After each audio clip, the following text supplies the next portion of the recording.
కుష్టి రోగంతో బాధపడుతున్న అతని పేరు నయమాను. వెంటనే వెతుక్కుంటా దైవజనుడి దగ్గరికి వచ్చినాడు. ఆ దైవజనుడు ప్రార్థన చేసేది ఏం లేదు, ఒక నది ఉంటది, ఆ నదిలో 7 సార్లు మునుగుమని చెప్పు, దేవుడు అతన్ని స్వస్థపరుస్తాడని. గర్వముతో ఊరేగుతూ ఆ దైవజనుడితో అంటాడు, అసలు నువ్వు రావా, నన్ను పలకరించవా?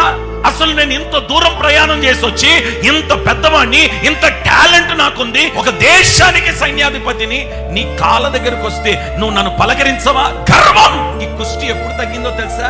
గర్వం తగ్గిన తర్వాత కుష్టి. అంటే ఇప్పుడు ఈ కుష్టి దేని వల్ల ఉంది? ఇతనికి గర్వము వల్లనే. దేవుడు నీకు స్థాయిని, స్థానాన్ని ఇచ్చి హెచ్చించి కనపరిచిన తర్వాత గర్వముతో ఊరేగిపోతున్నావేమో. దేనిని చూసి గర్విస్తున్నావు? నీ చదువును బట్టి, ఉద్యోగాన్ని బట్టి, నీకున్న డబ్బును బట్టి గర్విస్తున్నావా? నీని బట్టి గర్విస్తున్నావు. నీలో గర్వం ఉందంటే నీలో ఏముందో తెలుసా? కుష్టి. చిన్న పెద్ద లేకుండా, మర్యాద లేకుండా మాట్లాడే కొందరు గర్విష్ఠులు ఉన్నారు. సేవకుడు అంటే విలువ లేకుండా మాట్లాడే కొందరు గర్విష్ఠులు ఉన్నారు. గర్వం వలన ఎవరికి నష్టం? నీకే. నువ్వు కఠినంగా ఉన్నంత కాలం, కఠినమైన స్వభావంతో వెళ్ళినంత కాలం నీ కుష్టి బాగుపడదు.